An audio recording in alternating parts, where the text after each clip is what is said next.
Magandang tanghali mga kabisdak. Mayong to Visayas ug Mindanao, magandang tanghali Luzon, magandang tanghali Pilipinas.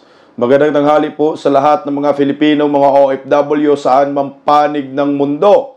Magandang tanghali sa lahat ng mga Esconians, Duterte, diehard supporters, Bantag supporters, sa lahat po ng mga KOJC, mga tutubo, saan man panig ng Pilipinas. Nakaboto na ba ang lahat? Aba ho, sa mga hindi pa ho nakaboto, ay bumoto na ho tayo. Ito po ang araw ng makapangyarihan po tayong mga Filipino. At iboto po yung tamang mga kandidato. Huwag po nating sayangin ang pagkakataong ito. Lalo na ho sa mga Duterte diehard supporters. Dahil ito po ay tinagurian nating protest votes laban po sa gobyernong bangag. Patoplok po mga kabisdak. Sa lahat po ng mga bago lang sa channel natin, makaho pwedeng pa-subscribe, pa-like and share at pakipindot po ang inyong notification bell. Ito po ay upload video pero magkomento po kayo dahil babasahin rin po natin ang lahat ng inyong mga komento dahil mahalaga ho ang boses ng bawat Filipino. Kagaya po, kagahapon na upload video po natin, may mga nagkomento, basahin lang po natin mga kabisdak bago po tayo mag-proceed sa ating topic ngayong udto. Ayon po kay Joryline Dayama, boss, ito na ang panahon, teka lang, ito na ang panahon na magkaalaman na kung sino ang totoong loyal sa mga DDS supporters. Basta ko, vote street daw, PDP laban daw siya, manalo o matalo. Dapat manalo o manalo. O yung manalo o matalo. Kailangan positive, manalo o manalo. Ayan. Sabi naman dito kay MT Carmel, Mount Carmel, 8665, from Riyadh daw siya, tapos na ang paghusga ng karamihan. PDP umano siya, street daw siya. Sabi naman ni JJTV, panalo na tayo, bisdak naman, kalimit. I-claim natin, panalo na tayo sa labang ito, mga kababayan ko. Kasi power of mouth po yan eh. Sabi naman ni Chor Pelsunodan, siguro malaki yung bigay ng politiko sa na-endorso. Ganon. Pira-pira muna bago endorso. Sabi naman ni Butter Cookies, nasa Kamsor ako, bisdak, mga botante nakatagap ng tag 4,000. Yawag sa naman. Sana nakatanggap, keep money, but vote wisely. Naman! Sabi ko na nga ho sa inyo, tanggapin yung pera, iboto yung tamang kandidato, matuto na ho tayo. Kailan pa na tayo matututo? Animal talaga ho. Sabi naman ni Berna Kapan, sabi sa akin, oo daw, pwede nila ilagay ang apat na pwesto sa apat na pwesto.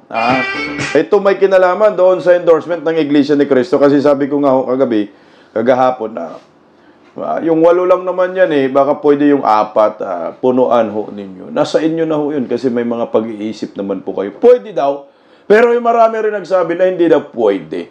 Kung ano daw yung sinabi ng Iglesia ni Cristo, yun lang daw ho yung kanilang sinusunod. Ayan. Ayan po yung mga komento sa mga kahapon na in-upload po natin. Sa mga gusto pong makisali sa diskusyon sa Bisdak Pilipinas, tuwing tanghali po, magkomento po kayo sa ating ina-upload na video. Mabuhay po kayo. Sa mga gusto pong magpakulay, maraming salamat in advance. At maraming salamat sa mga nag-super thanks. So, hindi na po tayo pwedeng magpakulay dito kasi upload video, super thanks po ang pwede po ninyong gawin. Maraming salamat po sa inyo.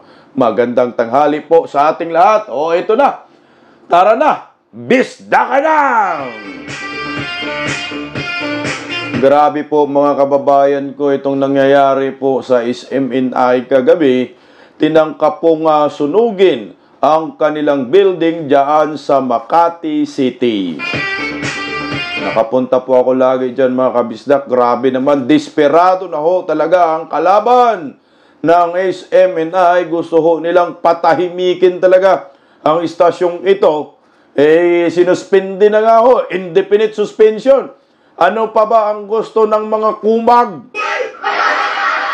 Pati building talaga gustong sunogin. Aba, busado kayo ah. Excuse me po. Ayan po, grabe naman yan. Siguro, hindi na ho nakakatulog kasi yung mga komunista. At ang mga loyalista ni Ngagba na piso na lang ang dangal. Kasi nga ngayon ay butuhan na kahirap-hirap maging senador na ho si Pastor Kibuloy mamayang gabi na ho yan. Patay ka diha. Ito, speaking of election, ako, gagi, maaga pa lang po ang Micos machine ni George Garcia, palyado agad. Napuno agad ng reklamo, mga kabisdak. Nako, ano man yan, George? Kala ko ba handa na? Makahanda naman daya.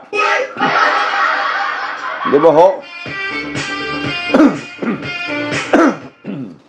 Patoplok nga ho mga kabisdak. Pa-like and share. Toplokin nyo yung matang budlat ni Palaka.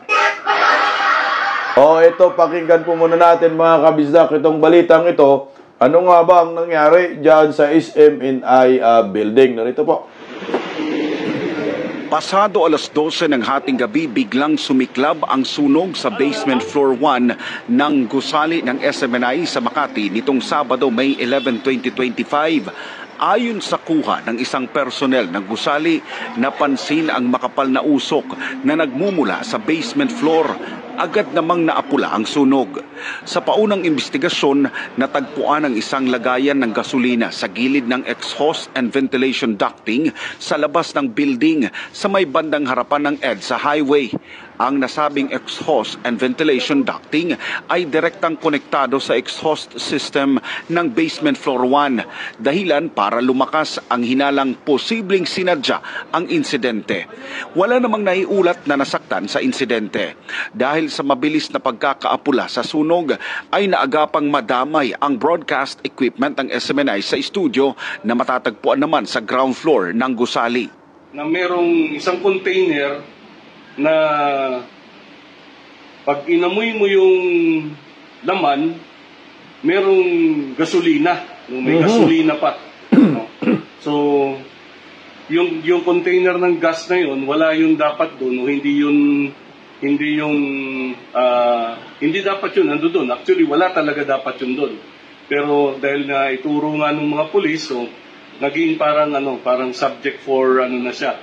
No, parang may nanadya na sunugin tong building ng ACQ Tower.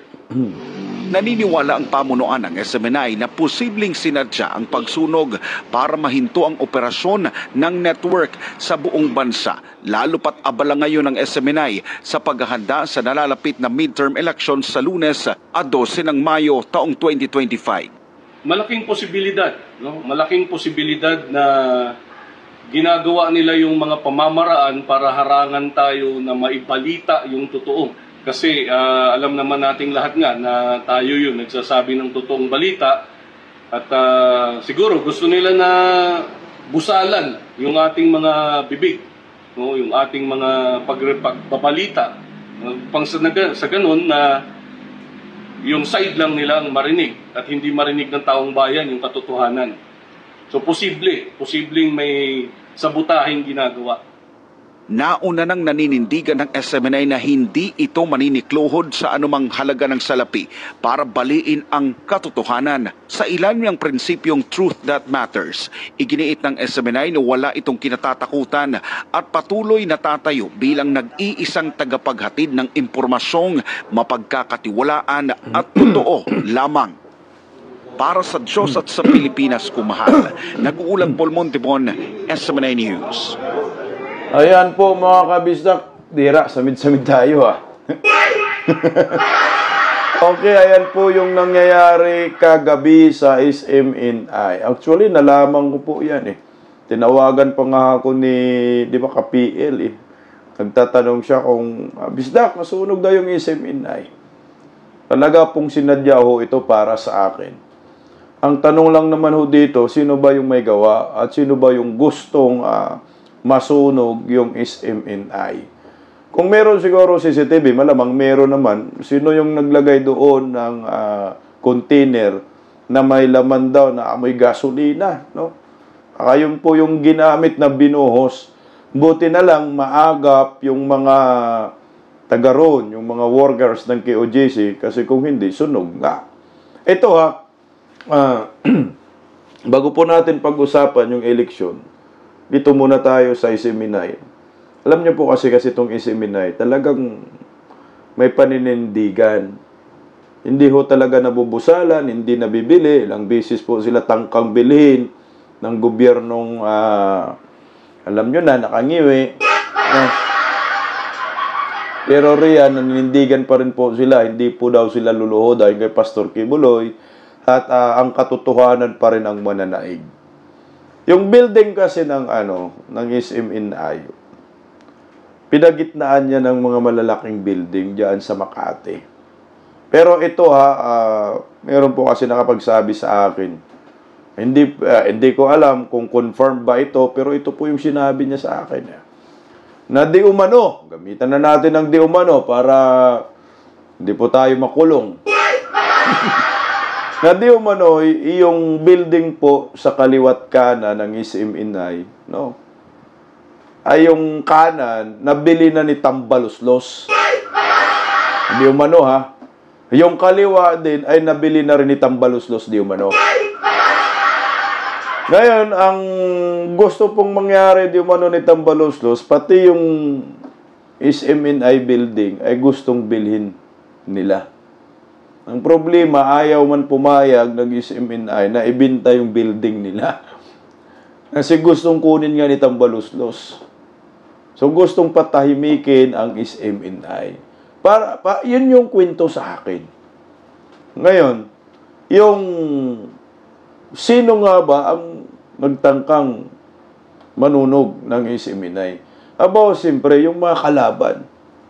Alam nyo, yung mga kalaban ng SMNI, Pastor Apollo si Kibuloy, siyempre, mga bubonistang, tanganistang, loyalista ni Ngagba.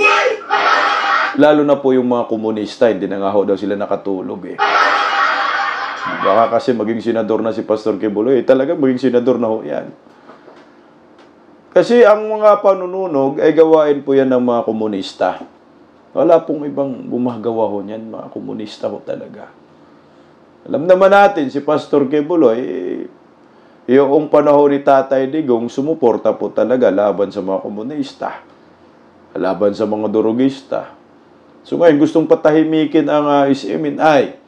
Lalo na po ngayon, eleksyon. O ito, tingnan nyo ho.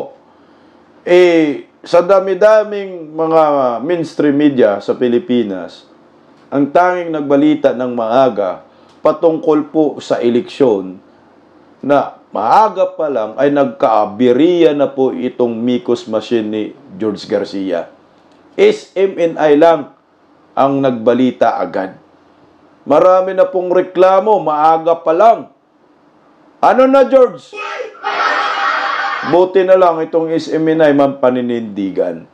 O ito, panoorin po natin yung bidyong ito, mga kabisda, kuha po ng SMNI na nagkaroon po ng aberya ang automated counting machine. Mikos ba? Kung pinasok na po, bulilyasok. Ayan po mga kabisda. Yan ay sa Quezon City High School. Maaga pa lang ng butuhan. Panoorin nyo po.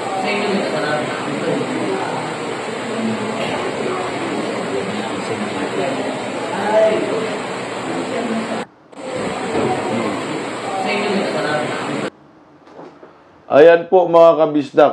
Okay, anuhin natin. Paandarin natin. Okay. Yung nakita nyo po sa video, Yan po yung makina, automated counting machine, tama? Na bihira, nagka-aberya. Ito po ay kuha ng inseminahe dyan sa Quezon City High School, na kung saan maaga pa lang palpak na. Tama ba? Ito ba? Micros machine ba to, guys? Akala ko ba ho, handang-handa na si George Garcia ang kumilik para ngayong eleksyon. Pero bakit? Maaga pa lang, nagka-aberya na yung makina. Oh. Naayos kaya ito dyan sa Quezon City High School? Isipin nyo hindi pa dumagsa ang tao ng sobra-sobra, may aberya na agad. Isa lang ang ibig sabihin nito. Itong election 2025, hindi po handa ang kumilik dito. Kasi kung handa, edi ho sana smooth agad yung naturang eleksyon. Ito, aga-aga pa lang. Kita mo yung makina, bulilyaso agad. Kung paano pa kaya? Pag dumami na ho yung tao ngayon, panigurado, dagsa na ngayon yung tao na bumuboto, ano ho kaya ang mangyayari sa makinang iyan? Di palpak, sablay. Ito pa makina pa lang yan ang problema O dyan, posible na magkadayaan kasi kung anong binubuki-ki yan ng mga tao dyan Anong gagawin nyo yan? Paano pa kaya ito na naman panibagong problema dito sa Guadalupe naman pakinggan natin. Ngayon meron kayong parang reklamo ba? Ano po? Problema lang sa pagbutar kasi ang machine dili mo basa ang among mga baluta. Oo. Kasi problema mga senior dito sa from 517 o 516. Oo. Cebu pala to. Cebu, sorry akala ko Guadalupe Yung makina daw ay hindi babasa pagpasok ng ng kanyang baluta. Ito na ho tayo Sa ganitong problema sir, ano yun sir, parang may pangamba kayo baka dayain yun iba na yung ang kuhan doon sa pagbasa doon, iba ng resultang lumabas. Hindi na yung binuto namin. Yan ang mahirap. Yan, importante lang ma-actionan yun ng pumilik na maayos yung machine. Kasi yung resibo, walang resibo lumalabas Dapat may resibo yun pagkatapos ipasok yung balot. Dapat may resibo po yun. Pagpasok mo ng baluta, dapat may resibo. Bakit walang resibo? Animal ka, George. Ito. Walang resibo. Walang resibo. Hindi binabasa ng machine. Yun ang problema natin. Yung pag sir, yung resibo ba na yun, wala tinanggap yung balota? Tinanggap pero wala. Walang resibo kasi sira daw yung machine, may scanning problem. Scanning problem. Scanning problem. Dapat mag-aksyonan ng pumilik ito. Animal ka, George. Walang resibo. Paano malalaman ng botante na nabuto na mabibilang yung kanyang boto? Problema daw sa scanning? Magdeklara na ho tayo ng failure of election pag ganun lahat. Di useless yung kanyang boto kung ganoon. Di sana ang ginawa hindi dapat ginamit yung machine na yon.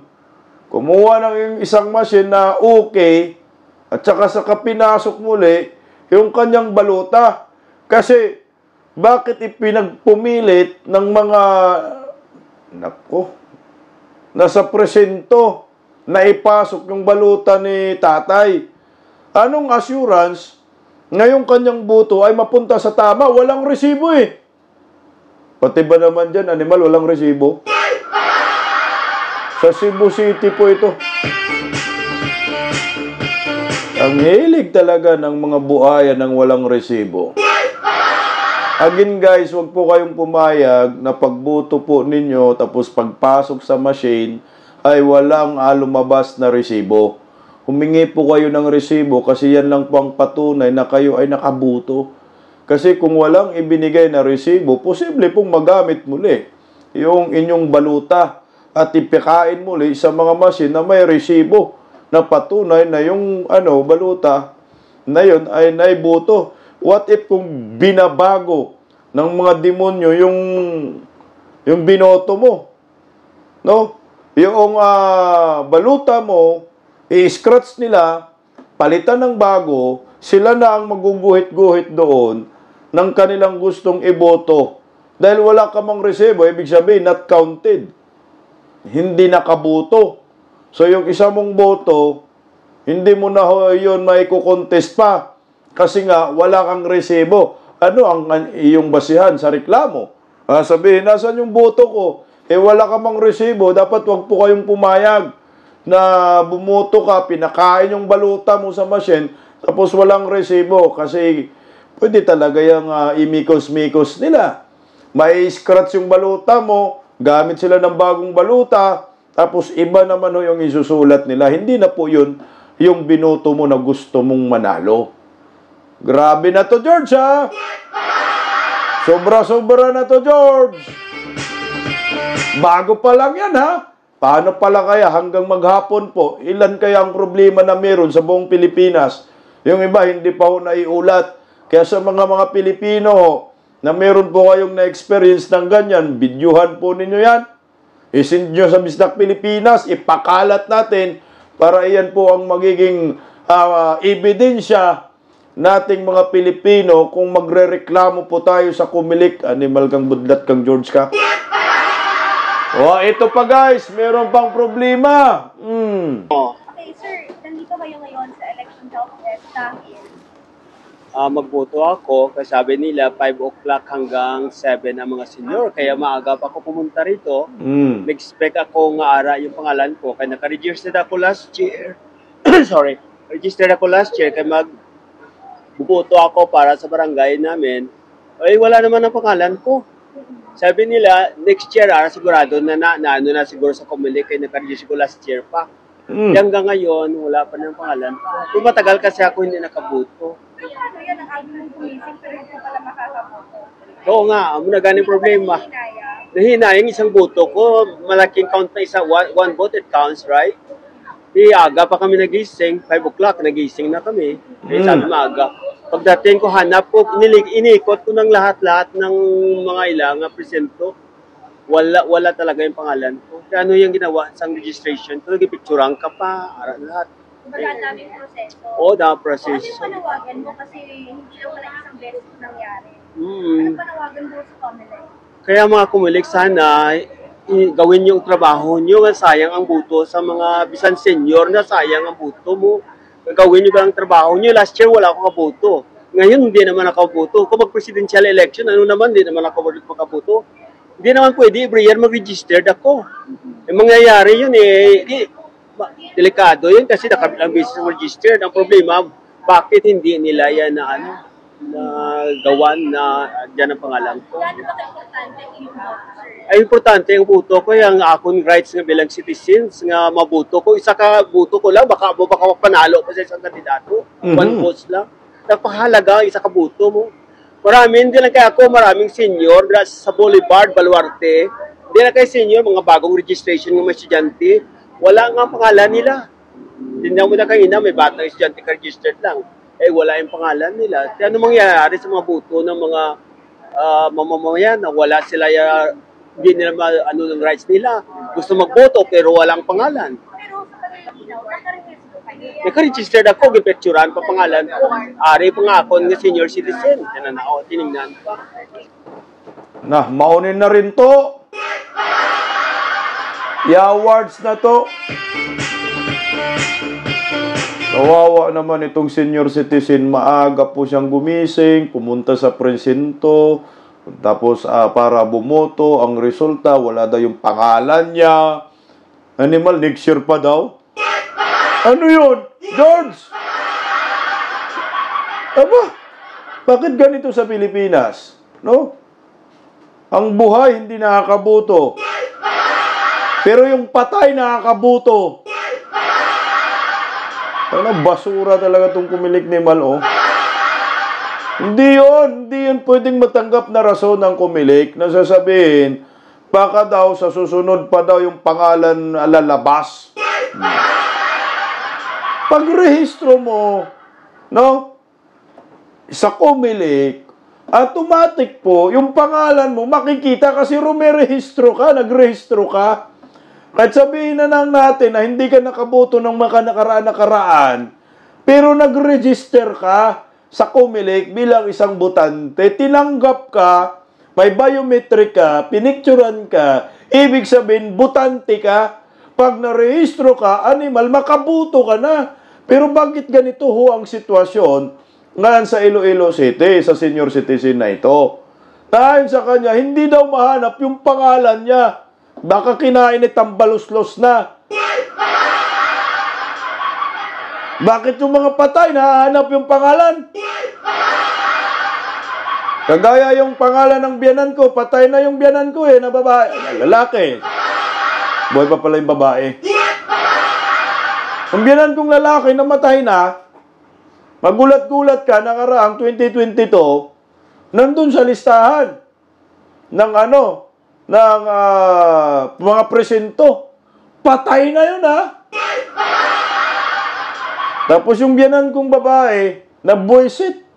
Kasi yung pangalan niya napunta sa listahan ng mga patay. Baka sir, yan din nangyari sa'yo, sir. Yung pangalan mo na isama dun sa listahan ng mga nagurgor. Na maalam na. Kasi hindi man daw mahanap-hanap. Subukan mo, sir, hanapan dun sa listahan ng mga nagurgor. Baka nandoon. Kasi yun ang nangyayari po sa biyanan ko, nakaraan, 2022. Talagang hinanap niya ho. Nandun pala, sa listahan ng mga natsugi. Yung biyanan kong lalaki na patay na, andun sa listahan ng di natsugi. Malaking problema po yan, guys, ha? Kung maraming ganyang sitwasyon ngayon na hindi mahanap kung saang presento siya at sasabihin na lang na baka sa susunod na eleksyon ay nandun ang pangalan mo. Rehistrado man yan. Tandaan niyo po, yung isang boto ay mahalaga. Tama yung sinabi ni Sir, na baka yung boto ko, yan ay magpapanalo ng isang kandidato na gusto kong ibuboto. Correct. Ang isang boto mo ay pwedeng makapagbago sa sitwasyon ng ating bansa at pwedeng mabago ang takbo ng eleksyon sa lugar natin, lalo na sa inyo, lalo na sa national election. Isa lang yan, pero makapangyarihan yan. Meron nga iba, tabla toscoin di ba? Mga mayor, gobernador, nagtotoscoin na lang ho sila kasi tabla yung boto. Kung si Sir nakaboto, di si Sir ang hero ng isang kandidato na mananalo. Ito sinabi, balik na lang daw sa susunod eleksyon na awards 2028. Paano kung wala pa rin yung pangalan niya sa 2028 at gusto niyang iboto si Vice President Inday Sara? Ay, lusi na taani animal. Ilan kaya ang mga ganitong kaso ngayong araw na ito na hindi mahanap ang kanyang pangalan? Kasi rehistrado siya, so posible rin po magamit yung pangalan niya sa pandaraya. Magamit ng mga tambaluslos. Kasi hindi niya mahanap. Kung mahanap ng kumulik, kasi kukulik.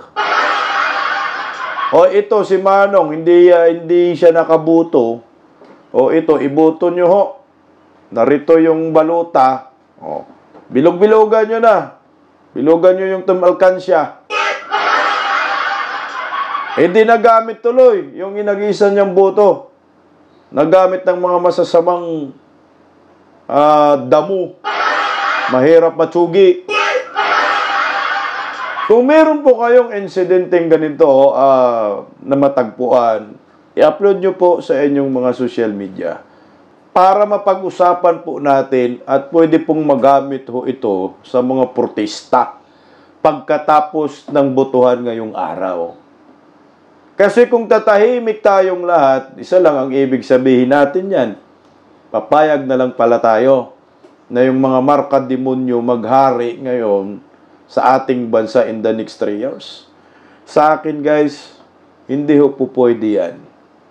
Sa lahat po ng mga Filipino na bumuto ngayong araw, kung meron kayong aberya na nasaksihan or kayo po mismo na experience yung aberya na yan, videohan nyo ho, i-post nyo sa social media or ipasa nyo sa mga political vloggers para mapag-usapan sa kanilang mga channel.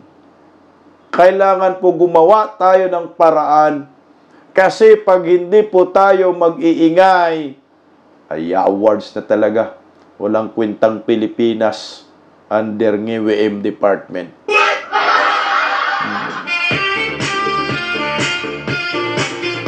O ayan po, samot-saring aberya na agad ang naranasan ng mga botante ngayong araw. At hindi po natin alam kung sa buong araw ng botohan, kung ilan kaya ang mga aberya na masaksihan po at maranasan nating lahat. Maliwanag pa po sa sikat ng araw, hindi handa ang kumilik sa eleksyon 2025 at ipinilit lang ho nila ito. Tingnan mo, aberyang makina, hindi gumagana. Yung sa Cebu City, ipinakain yung baluta, hindi, walang resibo, failure daw yung scanning. Ito naman yung isa, bumoto, pero yung pangalan wala. Buti pa yung patay, meron. At ang nakakatakot po sa nangyayari sa SMNI kagabi, tangkang patahimikin na naman ho ito. Kasi nga ang SMNI, sobrang tapang at siya lang po ang maiingay. Wala na pong gumawang iba dyan, kundi yung mga kalaban yan ni Pastor Apollo Sikibuloy at ng SMNI, lalo na po mga komunista. Gawain talaga nila yan, yung sunog-sunog na yan. Good luck po sa ating lahat ng mga Filipino. Sama-sama po tayong lumabas sa ating mga tahanan. Ako, pagkatapos po nito, mag-content ay boboto na ho ako.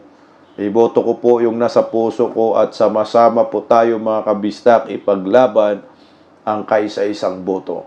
At kung may mga nasaksihan kayong aberya, sabi ko nga sa inyo, idokumento nyo, videohan nyo, picturean nyo, may mga cellphone naman ho tayo.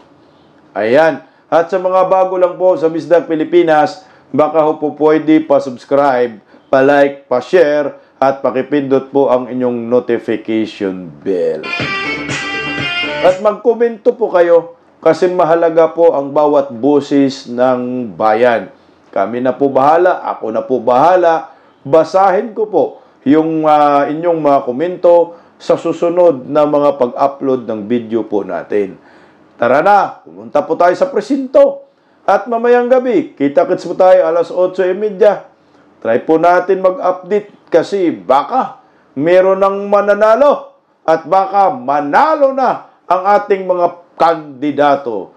Black voting po tayo ha. Magandang hapon sa iyo po sa mga kanya-kanyang presento. Bisdak Pilipinas! God first. Maraming salamat. Mabuhay po tayong mga Pilipino.